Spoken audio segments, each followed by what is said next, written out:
ಶ್ರೀಮಂತರು ಹಣ ಕೊಡುವಾಗ ನಾವು ಬೇಡ ಅನ್ಬೇಕಾ? ಬೇಡ ಅನ್ಬಾರ್ದು, ತಗೊಳ್ಬೇಕು ಅಂತ ಹೇಳ್ಕೊಂಡು ಎಣಿಸ್ತೀವಲ್ಲ, ಎಂತ ಸಹ ತಪ್ಪಿಲ್ಲ ಆಯ್ತಾ. ಅವರ ಗ್ರಾಚಾರ, ಅವರದ್ದು ಬ್ಯಾಂಕಲ್ಲಿ ಇರುವ ಬ್ಯಾಲೆನ್ಸ್ ಉಂಟಲ್ಲ, ಅವರ ಹತ್ರ ಇರುವ ಚಿನ್ನ ಉಂಟಲ್ಲ, ಅದು ಕೊಡುದಿಲ್ಲ ಅಂತೆ ಆಯ್ತಾ. ಅವ್ರದ್ದು ಹಳೆ ಬಟ್ಟೆ ನಿಮಗೆ ಯಾಕೆ ಅಲ್ವಾ. ನಮಸ್ತೆ ಫ್ರೆಂಡ್ಸ್, ಇವತ್ತೊಂದು ಒಳ್ಳೆ ವಿಡಿಯೋ ನಿಮ್ಮ ಜೊತೆಗೆ ಶೇರ್ ಮಾಡ್ತೇನೆ. ಅದು ಯಾವುದು ಅಂತ ಹೇಳಿದರೆ, ಪ್ರಾಣ ಹೋದರೂ ಕೂಡ ಇಂತಹ ವಸ್ತುಗಳನ್ನು ಬೇರೆಯವರಿಂದ ದಾನವಾಗಿ ಅಥವಾ ಗಿಫ್ಟಾಗಿ ಪಡಿಬೇಡಿ ಅಂತ ಹೇಳ್ಕೊಂಡು. ಈ ಥರ ನೀವು ಗಿಫ್ಟಾಗಿ ಅಥವಾ ಬೇರೆಯವರಿಂದ ದಾನ ಪಡ್ಕೊಂಡ್ರೆ ಏನಾಗುತ್ತೆ ಅಂತ ಹೇಳಿದರೆ, ನಿಮ್ಮ ಮನೆಯ ಮಹಾಲಕ್ಷ್ಮಿ ಹೋಗ್ತಾಳೆ. ನೀವು ಕಷ್ಟಪಟ್ಟು ದುಡಿದ ಹಣ ನಿಮ್ಮ ಹತ್ರ ನಿಲ್ಲುವುದಿಲ್ಲ ಆಯಿತಾ. ನಾನು ಹೇಳಿದ ನಂತರ ಕೂಡ ನೀವು ಗಿಫ್ಟಾಗಿ ತಗೊಳ್ತೇನೆ ಅಥವಾ ಬೇರೆಯವ್ರ ಹತ್ರ ದಾನ ತಗೊಳ್ತೇನೆ ಅಂತ ಹೇಳಿದರೆ ನಿಮ್ಮ ಇಷ್ಟ. ಕೆಲವರಿಗೆ ಅಭ್ಯಾಸ ಉಂಟು, ಏನಂತ ಹೇಳಿದರೆ, ಯಾರಾದರೂ ಧರ್ಮಕ್ಕೆ ಕೊಟ್ಟರೆ ಉಂಟಲ್ಲ, ಅದು ಯಾವ ವಸ್ತು ಬೇಕಾದರೆ ಆಗಿರಲಿ, ನಿಮ್ಮ ಮನೆಗೆ ಅದು ಯೂಸೇ ಇರುವುದಿಲ್ಲ, ಎಲ್ಲೋ ತಗೊಬಂದು ಮುಲ್ಲೆಗೆ ಹಾಕೋದಾದರೂ ಕೂಡ ಪರವಾಗಿಲ್ಲ, ಯಾರೋ ಒಬ್ಬರು ಧರ್ಮಕ್ಕೆ ಕೊಟ್ಟರು ಅಂತ ಹೇಳಿದ್ರೆ ಅದನ್ನು ತಗೊಳ್ಳೇಬೇಕು. ಕೆಲವರಿಗೆ ತಗೊಳ್ಳದೆ ಆಗೋದಿಲ್ಲ. ಆ ಥರ ತಗೊಳ್ಳುವ ಅಭ್ಯಾಸ ಇದ್ದರೆ ಉಂಟಲ್ಲ, ನೀವು 100 ಸಲ ಆಲೋಚನೆ ಮಾಡಿ. ಏಕಂತ ಹೇಳಿದ್ರೆ, ಅವರದ್ದು ಗ್ರಾಚಾರ ನಿಮಗೆ ಕೊಡ್ತಾ ಇದ್ದಾರೆ ಅಂತ ಹೇಳ್ಕೊಂಡು ಅವರು ಯಾಕೆ ನಿಮಗೆ ಧರ್ಮಕ್ಕೆ ಕೊಡಲಿಕ್ಕೆ ಯಾರು ಕೂಡ ಸಿದ್ಧರಿರುವುದಿಲ್ಲ. ಅವರು ಕೊಡ್ತಾ ಇದ್ದಾರೆ ಅಂತ ಹೇಳಿದ್ರೆ ಅದಕ್ಕೆ ಒಂದು ಕಾರಣ ಇರ್ತದೆ. ಆ ಕಾರಣದಿಂದ ನೀವು ಏನು ಮಾಡಿ ಅಂತ ಹೇಳಿದ್ರೆ, ಯಾರಾದರೂ ಬಂದು ಕೊಟ್ಟರೆ ಉಂಟಲ್ಲ, ಈ ಕೆಲವು ವಸ್ತುಗಳನ್ನು ಹೆಸರು ಹೇಳ್ತೇನೆ ನಾನು, ಆ ವಸ್ತುಗಳನ್ನು ಯಾರಾದರೂ ಕೊಟ್ಟರೆ ದಯವಿಟ್ಟು ತಗೊಳ್ಳಿಕ್ಕೆ ಹೋಗಬೇಡಿ. ಈ ವಸ್ತುಗಳನ್ನು ತಗೊಂಡ್ರೆ ಎಂತ ಆಗ್ತದೆ ಅಂತ ಹೇಳ್ಕೊಂಡು ನಾನು ನಿಮಗೆ ಸ್ಟಾರ್ಟಿಂಗಲ್ಲಿ ಹೇಳ್ತೇನೆ. ಇವಾಗ ನಾನು ಹೇಳಿದ 10 ವಸ್ತುಗಳಲ್ಲಿ ಯಾವುದೋ ವಸ್ತು ನಿಮ್ಮ ಮನೆಗೆ ತಂದು ಕೊಟ್ಟರು, ಯಾರೋ ಕೊಟ್ಟರು ಅಂತ ಹೇಳ್ಕೊಂಡು ಹೇಳುವ. ಅದು ಪಕ್ಕದ ಮನೆಯವರಾಗಿರ್ಬೋದು, ರಿಲೇಟಿವ್ಸ್ ಆಗಿರ್ಬೋದು, ಯಾರೇ ಬೇಕಾದರೂ ಆಗಿರ್ಬೋದು. ಕೊಟ್ಟರೆ ನಿಮಗೆ ಏನು ತೊಂದರೆ ಆಗ್ತದೆ ಅಂತ ಹೇಳಿದರೆ, ಫಸ್ಟು ಮನೆಯಲ್ಲಿ ಏಳಿಗೆ ಇರುವುದಿಲ್ಲ ಆಯಿತಾ. ಮನೆಯಲ್ಲಿ ಎಷ್ಟು ನೀವು ದುಡಿದ್ರೂ ಕೂಡ ನಿಮ್ಮ ಮನೆಯಲ್ಲಿ ಹಣ ನಿಲ್ಲುವುದಿಲ್ಲ, ನೆಮ್ಮದಿ ಕೂಡ ಇರುವುದಿಲ್ಲ ಆಯಿತಾ. ಮುಖ್ಯವಾಗಿ ಬೇಕಾಗಿದ್ದು ಮನಸ್ಸಿಗೆ ನೆಮ್ಮದಿ ಅಲ್ಲ. ಹಣ ಕೂಡ ಬೇಕು, ನೆಮ್ಮದಿ ಕೂಡ ಬೇಕು. ನೆಮ್ಮದಿ ಇಲ್ಲದಿದ್ರೂ ಕೂಡ ಜೀವನ ಮಾಡಲಿಕ್ಕೆ ಆಗುವುದಿಲ್ಲ. ಮತ್ತು ಹಣ ಕಳೆದುಕೊಳ್ಳುವ ಪರಿಸ್ಥಿತಿ ಬರುತ್ತೆ. ಅದು ಯಾರೋ ಕದ್ಕೊಂಡು ಹೋಗಿರ್ಬೋದು, ಅಥವಾ ನೀವು ನಿಮ್ಮ ಹತ್ರ ಹಣ ಇಟ್ಕೊಂಡಿರ್ತೀರ, ಅದು ಎಲ್ಲೋ ಒಂದು ಕಡೆ ಬಿಸಾಕಿ ಹೋಗಿರ್ಬೋದು, ಅಥವಾ ನೀವು ಸಂಪಾದನೆ ಮಾಡಿದ ಹಣ ನಿಮಗೆ ಕೈಗೆ ಸೇರದೇ ಇರ್ಬೋದು, ಅಥವಾ ಸಾಲಗಾರರಾಗಿರ್ಬೋದು. ಆ ಥರ ಕೂಡ ತೊಂದರೆ ಆಗ್ಬೋದು. ಮತ್ತು ಕೆಲಸ ಕಳೆದುಕೊಳ್ಳುವ ಪರಿಸ್ಥಿತಿ ಬರ್ತದೆ. ಕೆಲಸ ಕಳೆದುಕೊಳ್ಳೋದು ಅಂತ ಹೇಳಿದ್ರೆ ಗೊತ್ತುಂಟಲ್ಲ, ನೀವು ಕೆಲಸ ಮಾಡ್ತಾ ಇರ್ತೀರಾ, ಇವಾಗ ಇಂತಹ ವಸ್ತುವನ್ನು ನೀವಾಗಲಿ, ನಿಮ್ಮ ಹೆಂಡತಿ ಆಗಲಿ, ಅಥವಾ ನಿಮ್ಮ ಮಕ್ಕಳಾಗಲಿ ಯಾರೋ ಫ್ರೀ ಕೊಟ್ಟರು ಅಂತ ಹೇಳ್ಕೊಂಡು ತಂದು ಮನೆಯಲ್ಲಿ ಇಟ್ಕೊಂಡ್ರಿ ಅಂತ ಹೇಳಿದರೆ, ಮನೆಯಲ್ಲಿ ಕೆಲಸ ಮಾಡ್ತಾರೆ ನೋಡಿ, ಅವರು ಕೆಲಸ ಕಳೆದುಕೊಳ್ಳುವ ಪರಿಸ್ಥಿತಿ ಬರ್ಬೋದು. ಮತ್ತು ಇವಾಗ ನಿಮಗೆ ಮದುವೆ ಸೆಟ್ ಆಗಿದ್ರೂ ಕೂಡ ಆಯಿತಾ, ಯಾವುದೋ ಒಂದು ಹುಡುಗಿ ಅಥವಾ ಹುಡುಗನ ಜೊತೆಗೆ ಮದುವೆ ಸೆಟ್ ಆಗಿದ್ರೂ ಕೂಡ ಅದು ಕ್ಯಾನ್ಸಲ್ ಆಗಿ ಹೋಗ್ತದೆ. ಸೈಟ್ ತೊಗೊಳ್ಬೇಕು ಅಂತ ಹೇಳ್ಕೊಂಡು ಇಷ್ಟ ಇದ್ರೂ ಕೂಡ ಸೈಟ್ ತೊಗೊಳ್ಲಿಕ್ಕೆ ಆಗೋದಿಲ್ಲ. ಮನೆ ಕಟ್ಟಬೇಕು ಅಂತ ಹೇಳ್ಕೊಂಡು ಇಷ್ಟ ಇದ್ರೂ ಕೂಡ ನಿಮಗೆ ಮನೆ ಕಟ್ಟಲಿಕ್ಕೆ ಆಗೋದಿಲ್ಲ. ಮತ್ತು ನಿಮ್ಮ ಜೀವನದಲ್ಲಿ ಯಾವುದೇ ಒಳ್ಳೆ ಕೆಲಸ ನಡೆಯೋದಿಲ್ಲ, ನಿಮ್ಮ ಮನೆ ಏಳಿಗೆ ಕೂಡ ಆಗೋದಿಲ್ಲ. ದಯವಿಟ್ಟು ಈ ವಸ್ತುಗಳನ್ನು ಯಾರಾದರೂ ನಿಮಗೆ ತಂದು ಕೊಡಲಿಕ್ಕೆ ಬಂದರೆ, ಅಂದರೆ ನಾನಿವಾಗ ಹೇಳ್ತೇನೆ ನೋಡಿ 10 ವಸ್ತುಗಳು, ಅದರಲ್ಲಿ ಯಾವುದೇ ಒಂದು ವಸ್ತುಗಳನ್ನಾದರೂ ಕೂಡ ನಿಮಗೆ ಯಾರಾದರೂ ತಂದು ತಗೊಂಡು ನಿಮ್ಮ ಹತ್ರ ಕೊಟ್ಟರೆ ಉಂಟಲ್ಲ, ನೀವು ಬಾಯಿ ಬಿಟ್ಟು ಹೇಳಿ. ಏನಂತ ಹೇಳಿದರೆ, ನಮಗೆ ಬೇಡ, ಆ ವಸ್ತು ನಮ್ಮ ಮನೇಲಿ ಉಂಟು, ನನಗೆ ಅಗತ್ಯ ಇಲ್ಲ ಇವಾಗ, ನೀವು ತಂದು ಬೇಕಾ ಅಂತ ಹೇಳಿ ಕೇಳಿದ್ರಲ್ಲ, ಅದಕ್ಕೆ ಒಂದು ಥ್ಯಾಂಕ್ಸ್ ಅಂತ ಹೇಳ್ಕೊಂಡು ಹೇಳಿ. ಯಾಕಂತ ಹೇಳಿದರೆ ಅವರ ಮನಸ್ಸಿಗೆ ಕೂಡ ನೋವು ಆಗಬಾರ್ದಲ್ಲ. ಆ ಕಾರಣದಿಂದ ಥ್ಯಾಂಕ್ಸ್ ಅಂತ ಹೇಳಿ ಮತ್ತೆ ಆ ವಸ್ತುಗಳನ್ನು ತೆಗೆದುಕೊಳ್ಳಲಿಕ್ಕೆ ಹೋಗಬೇಡಿ. ಆ ವಸ್ತುಗಳು ಯಾವುದು ಅಂತ ಹೇಳಿದರೆ, ಫಸ್ಟು ವಸ್ತು ಯಾವುದು ಅಂತ ಹೇಳಿದರೆ ಕಪ್ಪು ಎಳ್ಳು. ಇವಾಗ ಕಪ್ಪು ಎಳ್ಳು ಸಾಮಾನ್ಯವಾಗಿ ಯಾರೂ ಕೂಡ ತೆಗೆದುಕೊಳ್ಳೋದಿಲ್ಲ, ಯಾರೂ ಕೊಡುವುದಿಲ್ಲ. ಆದರೂ ಕೆಲವರು ಯಾವ ಥರ ಇರ್ತಾರೆ ಅಂತ ಹೇಳಿದರೆ, ಕೆಲವು ಹೆಂಗಸರಾಗಲಿ ಅಥವಾ ಮನೆಗೆ ಗಂಡಸರಾಗಲಿ ಬೇರೆಯವ್ರದ್ದು ಏಳಿಗೆ ಸಹಿಸ್ಲಿಕ್ಕೆ ಆಗೋದಿಲ್ಲ. ಇವಾಗ ನೀವು ಅಕ್ಕಪಕ್ಕದ ಮನೆಯಲ್ಲಿದ್ದೀರಾ ಅಥವಾ ನಿಮ್ಮ ಫ್ಯಾಮಿಲಿಯಲ್ಲೇ ಕೆಲವರು ಇರ್ತಾರೆ ಯಾವ ಥರ ಕುತಂತ್ರಿಗಳು ಅಂತ ಹೇಳಿದರೆ, ನೀವು ಎಲ್ಲಾದರೂ ಇಂಪ್ರೂವ್ ಆಗ್ತಿದ್ದೀರ ಅಂತ ಹೇಳಿದರೆ ಅವರಿಗೆ ನೋಡ್ಲಿಕ್ಕೆ ಆಗೋದಿಲ್ಲ, ಸಹಿಸ್ಲಿಕ್ಕೆ ಆಗೋದಿಲ್ಲ. ಎಂತ ಮಾಡೋದು ಅವ್ರ ಹತ್ರ ಹೇಳಿ, ಅವರಿಗೆ ಎಂತ ಅವ್ರ ಮನಸ್ಸಲ್ಲಿ ಎಂಥ ಭಾವನೆ ಬರ್ತದೆ ನಿಮ್ಮ ಬಗ್ಗೆ ಅವರಿಗೆ ಮಾತ್ರ ಗೊತ್ತಿರ್ತದೆ. ಅವ್ರು ಏನು ಮಾಡ್ತಾರೆ ಅಂತ ಹೇಳಿದರೆ, ಕಪ್ಪು ಎಳ್ಳಿಂದ ಮಾಡಿದ ಯಾವುದಾದ್ರೂ ವಸ್ತು ಆಯಿತಾ, ಅದು ಸ್ವೀಟ್ ಆಗಿರ್ಬೋದು, ಏನೇ ಬೇಕಾದರೂ ಆಗಿರ್ಬೋದು, ಕಪ್ಪು ಎಳ್ಳಿಂದೆಲ್ಲ ಮಾಡ್ತಾರಲ್ವ, ಅದು ಅವರು ಮಾಡಿ ಆದರೂ ನಿಮಗೆ ಮನೆಗೆ ತಂದು ಕೊಡ್ತಾರೆ ಆಯಿತಾ. ಇಲ್ಲ ಅಂತ ಹೇಳಿದರೆ, ನಮ್ಮ ಮನೆಯಲ್ಲಿ ತುಂಬ ಕಪ್ಪು ಎಳ್ಳು ತೊಗೊಬಂದಿದ್ವಿ, ನಮಗೆ ಅಂದರೆ ಇದು ಯೂಸ್ ಮಾಡಲಿಕ್ಕೆ ಇವಾಗ ಜಾಸ್ತಿ ಆಗಿದೆ, ಇವಾಗ ತಗೋ, ನೀನು ಸ್ವಲ್ಪ ತಗೋ, ಇದನ್ನು ಯೂಸ್ ಮಾಡು ಅಂತ ಹೇಳ್ಕೊಂಡು ಬೇಕಂತೆ ತಂದು ಕೊಡುವವರು ಕೂಡ ಇರ್ತಾರೆ. ಆ ಕಾರಣದಿಂದ ನೀವು ಏನು ಮಾಡಿ ಅಂತ ಹೇಳಿದರೆ, ಎಳ್ಳಿನ ಸ್ವೀಟ್ ಯಾರಾದರೂ ಕೊಟ್ಟರೆ, ಬಿಳಿ ಎಳ್ಳಿನ ಸ್ವೀಟ್ ಕೊಟ್ಟರೆ ತಗೊಳ್ಳಿ, ಪರವಾಗಿಲ್ಲ, ಏನೂ ಆಗೋದಿಲ್ಲ. ಕಪ್ಪು ಬಣ್ಣದ ಎಳ್ಳಿನ ಸ್ವೀಟ್ ಯಾರಾದರೂ ನಿಮಗೆ ಕೊಟ್ಟರೆ, ಅದು ಕೂಡ ದಾನವಾಗಿ ಕೊಟ್ಟರೆ ಯಾವ ಕಾರಣಕ್ಕೂ ಕೂಡ ತಗೊಳ್ಳಿಕ್ಕೆ ಹೋಗಬೇಡಿ. ಮತ್ತು ಇದು ಎಷ್ಟೇ ಒತ್ತಾಯ ಮಾಡಿ, ನಮ್ಮ ಮನೇಲಿ ಜಾಸ್ತಿ ಉಂಟು, ಸ್ವಲ್ಪ ಯೂಸ್ ಮಾಡ್ಕೊಳ್ಳಿ ಅಂತ ಹೇಳ್ಕೊಂಡು ಕಪ್ಪು ಎಳ್ಳು ತಂದು ಕೊಟ್ಟರು ಕೂಡ ಯಾವ ಕಾರಣಕ್ಕೂ ನೀವು ತಗೊಳ್ಳಿಕ್ಕೆ ಹೋಗಬೇಡಿ. ತಗೊಂಡ್ರಿ ಅಂತ ಹೇಳ್ಕೊಂಡು ಹೇಳಿದರೆ, ನಿಮಗೆ ಶನಿ ಗ್ರಹಚಾರ ಉಂಟಲ್ಲ, ಶನಿ ನಿಮ್ಮ ಹೆಗಲೇ ಏರಿದ್ದಾರೆ ಅಂತ ಹೇಳ್ಕೊಂಡು ಅರ್ಥ. ಆಮೇಲೆ ನೀವು ಏನು ಮಾಡಿದ್ರೂ ಕೂಡ ನಿಮಗೆ ಏಳಿಗೆ ಆಗಲಿಕ್ಕೆ ಬಿಡೋದಿಲ್ಲ. ಈ ವಿಷಯದಲ್ಲಿ ಮಾತ್ರ ಉಂಟಲ್ಲ, ಸ್ವಲ್ಪ ಜಾಗ್ರತೆ ಆಗಿರಿ. ಯಾವ ಹುತ್ತದಲ್ಲಿ ಯಾವ ಹಾವು ಇರ್ತದೆ ಅಂತ ಹೇಳ್ಕೊಂಡು ಹೇಳಲಿಕ್ಕೆ ಆಗುದಿಲ್ಲಲ್ಲ, ಆದ್ರಿಂದ ಹೇಳ್ತಾ ಇರೋದು. ಇವಾಗ ಎರಡನೇ ವಸ್ತು ಯಾವುದು ಬೇರೆಯವ್ರ ಹತ್ರ ದಾನ ತಗೊಳ್ಬಾರ್ದು ಅಂತ ಹೇಳಿದ್ರೆ ಹಳೆಯ ಬಟ್ಟೆ. ಆಯ್ತಾ, ನಿಮ್ಗಾದ್ರೂ ಅಷ್ಟೇ, ನಿಮ್ಮ ಮಕ್ಕಳಿಗಾದ್ರೂ ಅಷ್ಟೇ, ಯಾರಿಗಾದ್ರೂ ಅಷ್ಟೇ, ಯಾರಾದ್ರೂ ಒಂದು ಶರ್ಟ್ ಪ್ಯಾಂಟ್ ಕೊಟ್ರೆ ಅಥವಾ ಸೀರೆ ಕೊಟ್ರೆ, ಮಕ್ಕಳ ಬಟ್ಟೆ ಕೊಟ್ರೆ, ಯಾರಾದ್ರೂ ದಾನ ಅಥವಾ ಅಂದ್ರೆ ಹೀಗೆ ಅವರು ಯೂಸ್ ಮಾಡಿದ್ದು ಕೊಡ್ತಾರೆ ನೋಡಿ, ಅದನ್ನು ತಗೊಳ್ಳಿಕ್ಕೆ ಹೋಗ್ಬೇಡಿ. ಯಾಕಂತ ಹೇಳಿದ್ರೆ ಅವರು ಹಾಕಿದವರದ್ದು ಉಂಟಲ್ಲ, ಎಂತಾದ್ರೂ ಗ್ರಹಚಾರ ಇದ್ರೆ, ಹಾಕಿದವರಿಗೆ ಏನಾದ್ರೂ ಇದು ಪ್ರಾಬ್ಲಮ್ ಇದ್ರೆ, ಇವಾಗ ನಾನು ಎಕ್ಸಾಂಪಲ್ ಹೇಳುದು, ಜಾಸ್ತಿ ಈಗ ದೊಡ್ಡವರದ್ದು ಬಟ್ಟೆ ಎಲ್ಲ ಯಾರು ತಗೊಳ್ಳಿಕ್ಕೆ ಹೋಗುದಿಲ್ಲ, ಆದರೆ ಮಕ್ಕಳ ಬಟ್ಟೆ ಎಲ್ಲ ಕೆಲವರು ತಗೊಳ್ಳುವ ಅಭ್ಯಾಸ ಇರ್ತದೆ. ಆ ಮಗು ಸ್ವಲ್ಪ ಓದ್ಲಿಕ್ಕಾಗ್ಲಿ ಅಥವಾ ಬೇರೆ ಯಾವುದಾದ್ರೂ ವಿಷಯದಲ್ಲಿ ಸ್ವಲ್ಪ ಕಡಿಮೆ ಉಂಟು ಅಂತ ಹೇಳ್ಕೊಂಡು ಆಗುವ, ಆ ಮಗುವಿನ ಬಟ್ಟೆ ತಗೊಂಡು ನೀವು ನಿಮ್ಮ ಮಗುವಿಗೆ ಹಾಕಿದ್ರೆ ನಿಮಗೆ ಆ ಮಗುವಿನಲ್ಲಿ ಏನು ಸಮಸ್ಯೆ ಉಂಟು ನೋಡಿ, ಅದೇ ಸೇಮ್ ಸಮಸ್ಯೆ ನಿಮಗೆ ಕೂಡ ಬರ್ತದೆ, ನಿಮ್ಮ ಮಗುವಿಗೆ ಕೂಡ ಬರ್ತದೆ. ಅದೇ ರೀತಿ ದೊಡ್ಡವರಿಗೂ ಕೂಡ ಹಾಗೆ ಸ್ಕಿನ್ ಅಲರ್ಜಿ ಏನಾದರೂ ಇರ್ತದೆ ಆಯ್ತಾ. ಹಾಕುವವರು ನಮಗೆ ಸ್ಕಿನ್ ಅಲರ್ಜಿ ಉಂಟು ಅಂತ ಹೇಳ್ಕೊಂಡು ಯಾರು ಕೂಡ ಹೇಳುದಿಲ್ಲ ಆಯ್ತಾ. ಸ್ಕಿನ್ ಅಲರ್ಜಿ ಇರುವವ್ರದ್ದು ಬಟ್ಟೆ ಕೂಡ ಹಾಕಿದ್ರೆ ಅವರಿಗೆ ಏನಾದರೂ ಸ್ಕಿನ್ದು ಪ್ರಾಬ್ಲಮ್ ಇದ್ರೆ ಅದು ಕೂಡ ನಿಮಗೆ ಬರ್ತದೆ. ಇವಾಗ ಕೆಲವರು ಕೆಲಸಕ್ಕೆ ಹೋಗಿರ್ತಾರೆ, ಕೆಲಸದಲ್ಲಿ ಏನು ಮಾಡ್ತಾರೆ ಅಂತ ಹೇಳಿದ್ರೆ, ಕೆಲಸದಲ್ಲಿ ಅವರದ್ದು ಮನೆಯವರೇ ಕೊಡ್ತಾರೆ. ನಮ್ಮದು ಮನೆದು ಹಳೆ ಬಟ್ಟೆ ಉಂಟು, ತಗೊಂಡು 2 ತಿಂಗಳಾಯಿತು, 3 ತಿಂಗಳಾಯಿತು ಅಥವಾ 2 ವರ್ಷ ಆಯಿತು ನೋಡಿ, ಹೊಸದಾಗೇ ಉಂಟು ನೋಡಲಿಕ್ಕೆ, ಈ ಬಟ್ಟೆ ನಿಮ್ಮ ಮಕ್ಕಳಿಗೆ ಯೂಸ್ ಮಾಡಿ, ಇಲ್ಲ ನೀವು ಯೂಸ್ ಮಾಡಿ ಅಂತ ಹೇಳ್ಕೊಂಡು ಯಾರಾದರೂ ತಂದು ಕೊಟ್ಟರೆ ನೀವು ಏನು ಮಾಡಬೇಕು ಅಂತ ಹೇಳಿದ್ರೆ, ತಗೊಂಡ್ರೆ ಪರವಾಗಿಲ್ಲ, ಆದರೆ ನಿಮಗೆ ಕೊಡ್ತಾರೆ ನೋಡಿ, ಅವರು ಏನು ಮಾಡಬೇಕು ಅಂತ ಹೇಳಿದ್ರೆ, ಫಸ್ಟು ಚಂದ ಮಾಡಿ ಉಪ್ಪು ನೀರಿನಲ್ಲಿ ಆಯಿತಾ, ನೀವು ತಗೊಂಡು ಮನೆಗೆ ಬಂದ ನಂತರ, ನಿಮ್ಮ ಮನೆಗೆ ಬಂದ ನಂತರ ಅದು ಕೆಲಸ ಮಾಡೋದಲ್ಲ, ನೀವು ತಗೊಳ್ಳೋಕ್ಕಿಂತ ಮುಂಚೆ ಅವರು ಮನೆಯಲ್ಲಿ ಮಾಡಿ ಅದನ್ನು ನಿಮಗೆ ಕೊಡಬೇಕು. ಉಪ್ಪು ನೀರಿನಲ್ಲಿ ಚಂದ ಮಾಡಿ ನೆನೆಸಿ, ಆಮೇಲೆ ಏನು ಮಾಡಬೇಕು ಅಂತ ಹೇಳಿದ್ರೆ, ಚಂದ ಮಾಡಿ ಒಗೆದು ಒಣಗಿಸಿ ಆಮೇಲೆ ಅದನ್ನು ತಗೊಬಂದು ನಿಮಗೆ ಕೊಟ್ಟರೆ, ನೀವು ತಗೊಳ್ಳಿ. ಬಿಟ್ಟರೆ ಹೀಗೆ ತಗೊಬಂದು ಕೊಟ್ಟರೆ ಉಂಟಲ್ಲ, ಅಂದರೆ ಒಗ್ದಿರ್ತದೆ ಆದರೆ ಉಪ್ಪು ನೀರಿನಲ್ಲೆಲ್ಲ ನೆನೆಸಿರೋದಿಲ್ಲ, ಆ ಥರ ಎಲ್ಲ ಮಾಡದೆ ಉಂಟಲ್ಲ ನಿಮಗೆ ತಂದು ಕೊಟ್ಟರೆ ಹಾಕ್ಕೊಳ್ಳಿಕ್ಕೆ ಹೋಗಬೇಡಿ, ಅವ್ರದ್ದು ಗ್ರಹಚಾರ ಎಲ್ಲ ನಿಮಗೆ ಬರುತ್ತೆ. ಈ ಉಪ್ಪು ನೀರಿನಲ್ಲಿ ನೆನೆಸಿ ಕೊಟ್ಟರೆ ಉಂಟಲ್ಲ, ಅಂದರೆ ನೆನೆಸಿ ಒಗ್ದು ಎಲ್ಲ ಕೊಟ್ಟರೆ ಅದು ಋಣ ಕಳಿಯುತ್ತೆ ಆಯ್ತಾ, ಅವರ ಋಣ ನಿಮಗೆ ಬರುವುದಿಲ್ಲ. ನೀವು ಹಾಕಿದ ನಂತರ ನಿಮಗೆ ಯಾವ ಥರ ಇತ್ತು ನೋಡಿ ಜೀವನ, ಅದೇ ರೀತಿಯಲ್ಲೇ ಇರ್ತದೆ. ಬಿಟ್ಟರೆ ಅವರ ಪ್ರಾಬ್ಲಮ್ ನಿಮಗೆ ಬರಲಿಕ್ಕೆ ಹೋಗುದಿಲ್ಲ. ಯಾರಾದರೂ ಜಾಸ್ತಿ ಒತ್ತಾಯ ಮಾಡಿ ತಗೊಳ್ಳಿ ಬಟ್ಟೆ ಅಂತ ಹೇಳ್ಕೊಂಡು ಹೇಳಿದರೆ, ಅವ್ರ ಹತ್ರ ಹೇಳಿ ದಯವಿಟ್ಟು ಒಂದು ಸಲ ಉಪ್ಪು ನೀರಿನಲ್ಲಿ ಚಂದ ಮಾಡಿ ನೆನೆಸಿ ಆಮೇಲೆ ಒಗ್ದು ಒಣಗಿಸಿ ನಮಗೆ ಕೊಡಿ, ಯಾವಾಗ ಬೇಕಾದರೂ ತಗೊಳ್ತೇನೆ, ಹೀಗೆ ಕೊಟ್ಟರೆ ನಮಗೆ ತಗೊಳ್ಳಿಕ್ಕೆ ಆಗೋದಿಲ್ಲ ಅಂತ ಹೇಳ್ಕೊಂಡು ಬಾಯಿ ಬಿಟ್ಟು ಹೇಳಿ, ಅದರಲ್ಲಿ ಎಂಥ ಸಹ ತಪ್ಪಿಲ್ಲ ಆಯಿತಾ. ಅವರ ಗ್ರಾಚಾರ, ಅವರದ್ದು ಬ್ಯಾಂಕಲ್ಲಿರುವ ಬ್ಯಾಲೆನ್ಸ್ ಉಂಟಲ್ಲ, ಅವರ ಹತ್ರ ಇರುವ ಚಿನ್ನ ಉಂಟಲ್ಲ, ಅದು ಕೊಡೋದಿಲ್ಲ ಅಂತೆ ಆಯಿತಾ. ಅವ್ರದ್ದು ಹಳೆ ಬಟ್ಟೆ ನಿಮಗೆ ಯಾಕೆ ಅಲ್ವಾ, ಆ ಕಾರಣದಿಂದ ಹೇಳೋದು, ತಗೊಳ್ಳುವಾಗ ಒಂದು ಸಲ ಆಲೋಚನೆ ಮಾಡಿ ನಿಮಗೆ ಬೇಕಾ ಬೇಡವಾ ಅಂತ ಹೇಳ್ಕೊಂಡು.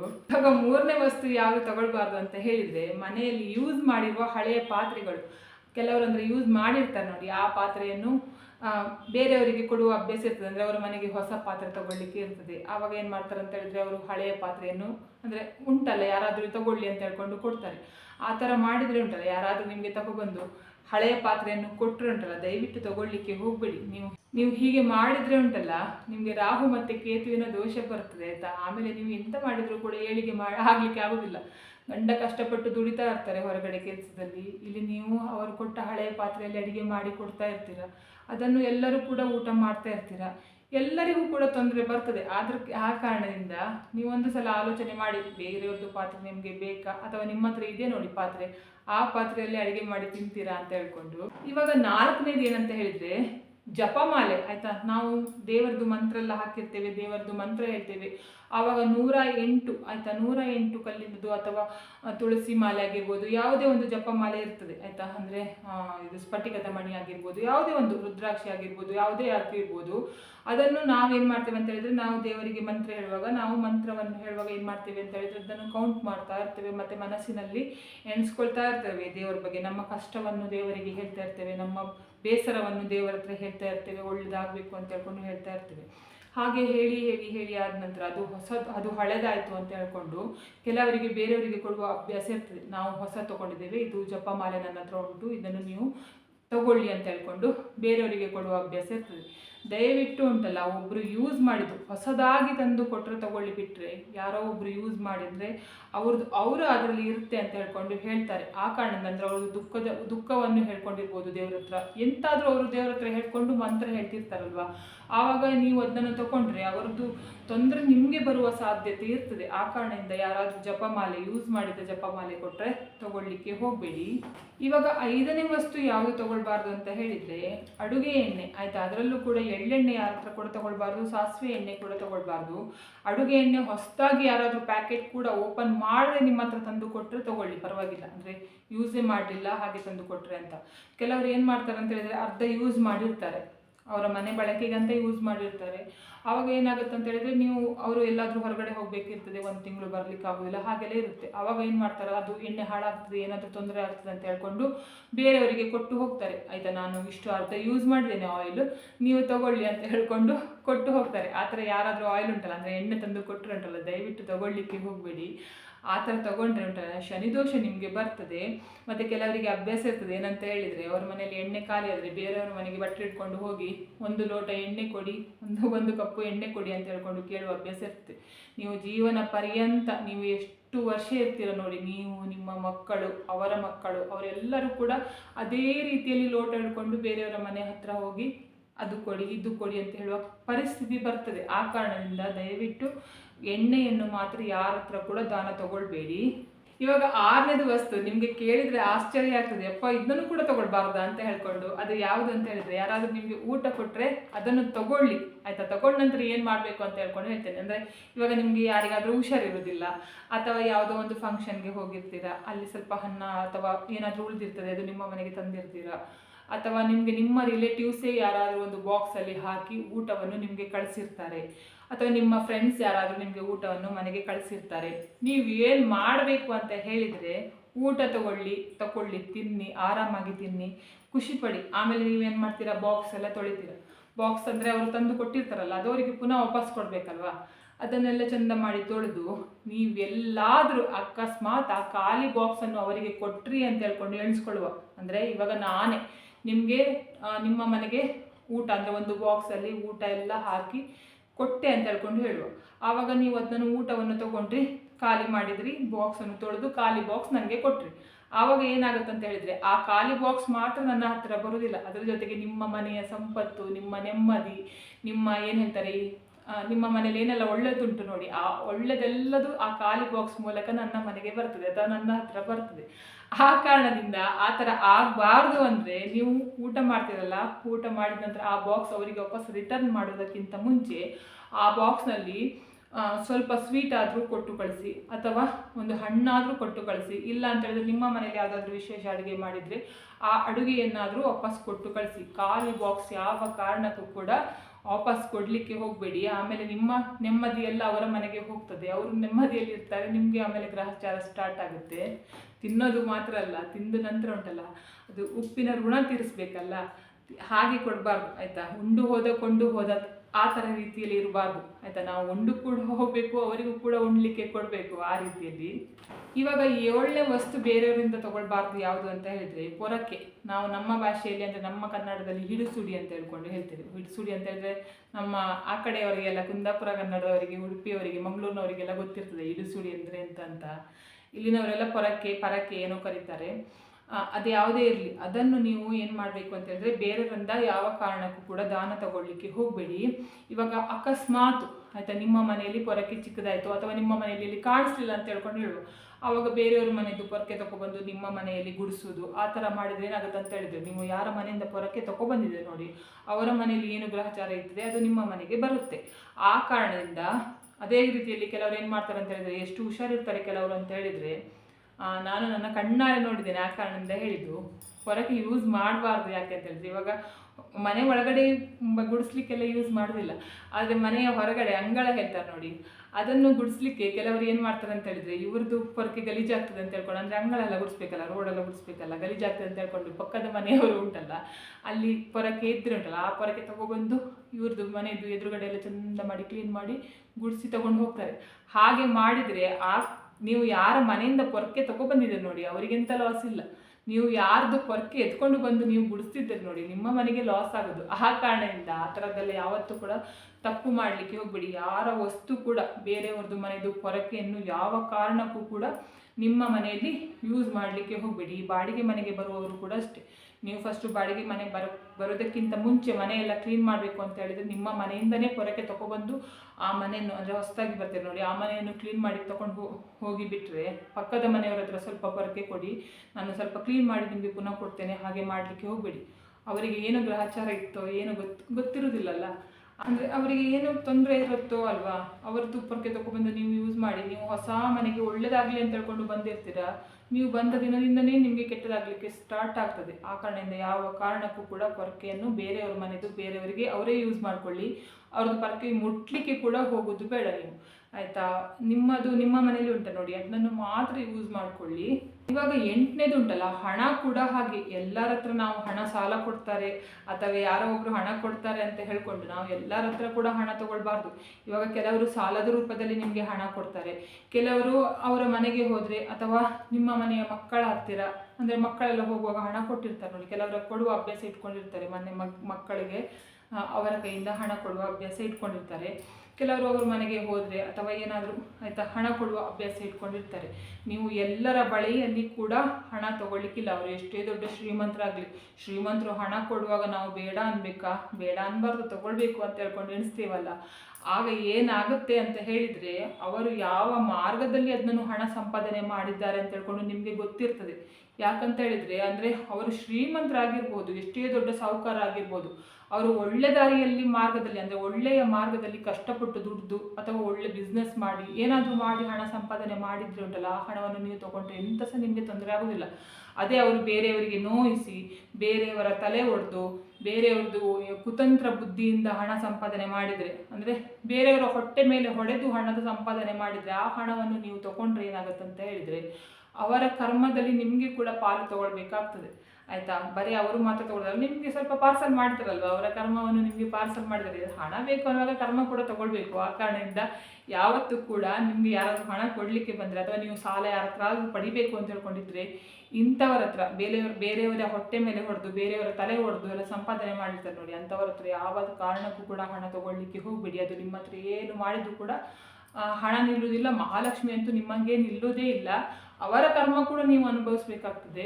ಮತ್ತು ಮತ್ತೊಂದು ನೆನಪಿಟ್ಕೊಳ್ಬೇಕು, ಇವಾಗ ನಾವು ಒಬ್ಬರ ಮನೆಗೆ ಹೋಗುವಾಗ, ನೆಂಟರ ಮನೆಗೆ ಆಗಲಿ ಅಥವಾ ಫಂಕ್ಷನ್ಗಳಿಗೆ ಹೋಗುವಾಗ ಏನುಂಟಲ್ಲ, ನಮ್ಮ ಮಕ್ಕಳ ಹತ್ರ ನಾವು, ಅಂದರೆ ಹಿಂದೂ ಪರಂಪರೆಯಲ್ಲಿ ಇರುವುದು, ಆಯಿತಾ, ಏನಂತ ಹೇಳಿದರೆ ಎಲ್ಲರದ್ದು ಕಾಲು ಮುಟ್ಟಿ ನಮಸ್ಕಾರ ಮಾಡು ಅಂತ ಹೇಳ್ಕೊಂಡು ಹೇಳ್ತೇವೆ. ಆದರೆ ಎಲ್ಲರ ಕಾಲು ಮುಟ್ಟಿ ಕೂಡ ನಮಸ್ಕಾರ ಮಾಡಲಿಕ್ಕೆ ಹೋಗಬಾರ್ದು, ಆಯಿತಾ. ಅವರು ಒಳ್ಳೆಯವರಾಗಿದ್ದರೆ ಪರವಾಗಿಲ್ಲ, ಅವರ ಮನಸ್ಸಿನಲ್ಲಿ ಕೆಟ್ಟ ಭಾವನೆ, ಕೆಟ್ಟದು ಅದೆಲ್ಲ ಆ ಥರದೆಲ್ಲ ಇದ್ದರೆ ನೀವೇನಾಗುತ್ತೆ ಅಂತ ಹೇಳಿದರೆ ಅವರ ಪಾದ ಮುಟ್ಟಿ, ಆಯಿತಾ, ಅವರ ಪಾದ ಮುಟ್ಟಿ ನೀವು ನಮಸ್ಕಾರ ಮಾಡಿದರೆ ಅವರ ಕರ್ಮ ನೀವು ಕೂಡ ತಗೊಂಡಾಗೆ ಆಗ್ತದೆ. ಆ ಕಾರಣದಿಂದ ಯಾರ್ದಾದ್ರೂ ಕಾಲು ಮುಟ್ಟಿ ನಮಸ್ಕಾರ ತಗೊಳ್ಬೇಕಂತ ಹೇಳಿದ್ರು ಕೂಡ 100 ಸಲ ಆಲೋಚನೆ ಮಾಡಿ, ಅವರು ಒಳ್ಳೆಯವರ ಹತ್ರ ತಗೊಳ್ಳಿ ಆರಾಮಾಗಿ. ಕೆಟ್ಟವರಾದರೆ ದಯವಿಟ್ಟು ಅವರ ಆಶೀರ್ವಾದ ತಗೊಳ್ಳಿಕ್ಕೆ ಹೋಗಬೇಡಿ. ಕರ್ಮದ ವಿಷಯದಲ್ಲಿ ನಾನು ಹೇಳಿದೆಲ್ಲ, ಆ ಕಾರಣದಿಂದ ಇದನ್ನು ಕೂಡ ಹೇಳಿದ್ದೇನೆ. ಆ ರೀತಿಯಲ್ಲಿ ಕೂಡ ಕರ್ಮ ನಿಮಗೆ ಬರ್ತದೆ ಅಂತ ಹೇಳ್ಕೊಂಡು, ಗೊತ್ತಿರಲಿ ಅಂತ ಹೇಳ್ಕೊಂಡು. ಇವಾಗ 9ನೇ ವಸ್ತು ಯಾವುದು ತಗೊಳ್ಬಾರ್ದು ಅಂತ ಹೇಳಿದರೆ, ಹರಿತವಾದ ವಸ್ತುಗಳನ್ನು, ಅಂದರೆ ಮನೆ ಬಳಕೆಗೆ ಯೂಸ್ ಮಾಡ್ತಿರ್ತಾರಲ್ಲ, ಕತ್ತರಿ ಅಥವಾ ಚಾಕು, ಕತ್ತಿ, ಮತ್ತು ಏನು ಹೇಳ್ತಾರೆ, ನನಗೆ ಅಂದರೆ ಕನ್ನಡದಲ್ಲಿ ಹೇಳಿಕ್ಕೆ ಗೊತ್ತಾಗ್ತಾ ಇರೋದಿಲ್ಲ, ತರಕಾರಿ ಕಟ್ ಮಾಡಲಿಕ್ಕೆ ಅಂತ ಹೇಳ್ಕೊಂಡು ಹೀಗೆ ಇರ್ತದೆ ನೋಡಿ, ಮಣೆ ಥರ ಇದ್ದು ಈ ಥರ ಇರ್ತದೆ ನೋಡಿ, ಅಂಥದ್ದೇ ಶಾರ್ಪ್ ಇರುವ ವಸ್ತು ಯಾವತ್ತೂ ಕೂಡ ಒಬ್ಬರ ಮನೆಯಿಂದ ಒಬ್ಬರಿಗೆ ತಗೊಳ್ಬೇಡಿ.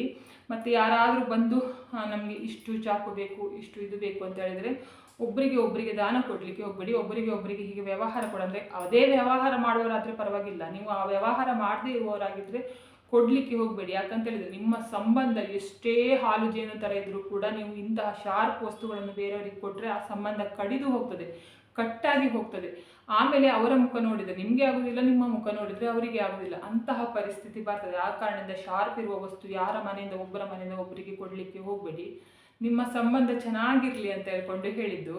ಸುಮ್ಮನೆ ಅಂಥದ್ದೆಲ್ಲ ವಸ್ತು ಗೊತ್ತಿಲ್ಲದೆ ಕೊಟ್ಟಿರೋದು, ಆಮೇಲೆ ನಿಮ್ಮ ಮಧ್ಯೆ ನಿಷ್ಠುರ ಅಂಥದ್ದೆಲ್ಲ ಬರಬಾರ್ದು ಅಂತ ಹೇಳ್ಕೊಂಡು. ಇವಾಗ 10ನೇದು ವಸ್ತು ಯಾವುದು ಕೊಡಬಾರ್ದು ಅಂತ ಹೇಳಿದರೆ, ನಾನು ನಿನ್ನೆ ವಿಡಿಯೋ ಮಾಡಿದ್ದೆ, ಆಯಿತಾ. ಆಗ ತುಂಬ ಜನ ಕೇಳಿದರು, ಈಗ ಮತ್ತೆ ಬೇರೆ ವಸ್ತು ಯಾವುದೆಲ್ಲ ಕೊಡಬಾರ್ದು ಅಂತ ಹೇಳ್ಕೊಂಡು, ಆಯಿತಾ. ಅದೇ ಆ ವಿಡಿಯೋದು ನಾನು ಹೇಳ್ತಾ ಇದ್ದೀನಿ. ಏನಂತ ಹೇಳಿದರೆ, ಯಾರಾದರೂ ನಿಮಗೆ ಗಿಫ್ಟ್ ರೂಪದಲ್ಲಿ ಗಡಿಯಾರ ಕೊಟ್ಟರೆ, ವಾಚ್ ಕೊಟ್ಟರೆ ದಯವಿಟ್ಟು ತೊಗೊಳ್ಳಿಕ್ಕೆ ಹೋಗಬೇಡಿ, ಆಯಿತಾ. ಗಡಿಯಾರ ಅಂದರೆ ಈಗ ಫಂಕ್ಷನ್ಗಳಿಗೆಲ್ಲ ಗಿಫ್ಟ್ ಆಗಿ ಬರ್ತದೆ, ಜಾಸ್ತಿ ಜನ ಕೊಡೋದೇ ಅಂಥದ್ದೇ, ಆಯಿತಾ. ಅವರಿಗೆ ಯಾರೋ ಕೊಟ್ಟಿರ್ತಾರೆ, ಅದನ್ನು ಅವರು ಮನೆಯಿಂದ ಪಾರ್ಸಲ್ ಮಾಡಿದರೆ ಸಾಕಿರ್ತದೆ ಅಂತ ಹೇಳಿದ್ರೆ ನಿಮಗೆ ಒಂದು ಪಾಪದವರು ಸಿಕ್ಕಿದ್ರೆ ನಿಮಗೆ ಕೊಟ್ಟು ಬಿಡ್ತಾರೆ, ಆಯಿತಾ. ಆ ಕಾರಣದಿಂದ ಯಾರಾದರೂ ಗಡಿಯಾರ ಕೊಟ್ಟರೆ, ವಾಚ್ ಕೊಟ್ಟರೆ ಯಾವ ಕಾರಣಕ್ಕೂ ಕೂಡ ಗಿಫ್ಟ್ ಆಗಿ ತಗೊಳ್ಳಿಕ್ಕೆ ಹೋಗಬೇಡಿ. ಇದರಿಂದ ಕೂಡ ನಿಮಗೆ ಗ್ರಹಚಾರ ಜಾಸ್ತಿ ಆಗ್ತದೆ. ಆಮೇಲೆ ನೀವು ಎಷ್ಟೇ ಲಕ್ಷ್ಮೀಪತಿ ಆಗಿದ್ರೂ ಕೂಡ ಕ್ಲೀನ್ ಕೃಷ್ಣಪ್ಪ ಆಗಿರಬೇಕಾಗ್ತದೆ. ಅಂದರೆ ನಿಮ್ಮ ಹತ್ರ ತುಂಬ ಹಣ ಇದ್ದರೂ ಕೂಡ ಕಾಲೆಗೆ ಲಾಸ್ಟ್ ಎಂಟಿ ಪರ್ಸ್, ಖಾಲಿ ಪರ್ಸ್ ನಿಮ್ಮ ಹತ್ರ ಇರ್ತದೆ. ನಿಮ್ಮದು ಜೀವನದಲ್ಲಿ ಮುಂದೆ ಬರಲಿಕ್ಕೆ ಈ ವಸ್ತುಗಳು ಬಿಡುವುದೇ ಇಲ್ಲ. ಆ ಕಾರಣದಿಂದ ನಾನು ಹೇಳ್ತಾ ಇರೋದು, ಮಾಡೋದು ಬಿಡುವುದು ನಿಮ್ಮ ನಿಮ್ಮ ಇಷ್ಟಕ್ಕೆ ಬಿಟ್ಟಿದ್ದು ಆಯ್ತು. ನಾನು ತಗೊಳ್ತೇನೆ, ನಿಮಗೇನು ಅಂತ ಹೇಳ್ಕೊಂಡು ಹೇಳಿದರೆ ನಿಮ್ಮ ಇಷ್ಟ, ನಾನೆಂತ ಹೇಳಲಿಕ್ಕೆ ಹೋಗೋದಿಲ್ಲ. ಇವತ್ತಿನ ವಿಡಿಯೋ ನಿಮಗೆ ಇಷ್ಟ ಆದರೆ ಪ್ಲೀಸ್ ಈ ವಿಡಿಯೋಕ್ಕೆ ಲೈಕ್ ಮಾಡಿ, ಆದಷ್ಟು ಜನರಿಗೆ ವಿಡಿಯೋನನ್ನು ಶೇರ್ ಮಾಡಿ, ಕಾಮೆಂಟ್ ಮಾಡಿ. ನನ್ನ ಚಾನಲ್ಗೆ ಸಬ್ಸ್ಕ್ರೈಬ್ ಆದರೆ ನನಗೆ ಒಂದು ಸಪೋರ್ಟ್ ಸಿಕ್ಕಿದ ಹಾಗೆ ಆಗ್ತದೆ. ಮತ್ತು ನಾನು ಹೀಗೆ ಒಳ್ಳೆ ವಿಡಿಯೋನ ನಿಮ್ಮ ಜೊತೆಗೆ ಶೇರ್ ಮಾಡ್ತೇನೆ. ಇವತ್ತಿನ ವಿಡಿಯೋ ಯಾರೆಲ್ಲ ನೋಡಿದ್ದೀರಾ ಅಥವಾ ನೋಡಲಿಲ್ಲ, ಎಲ್ಲರಿಗೂ ಕೂಡ ಒಳ್ಳೆಯದಾಗಲಿ ಅಂತ ನಾನು ಕೂಡ ದೇವರಲ್ಲಿ ಬೇಡ್ಕೊಳ್ತೇನೆ. ಎಲ್ಲರಿಗೂ ಒಳ್ಳೆಯದಾಗಲಿ.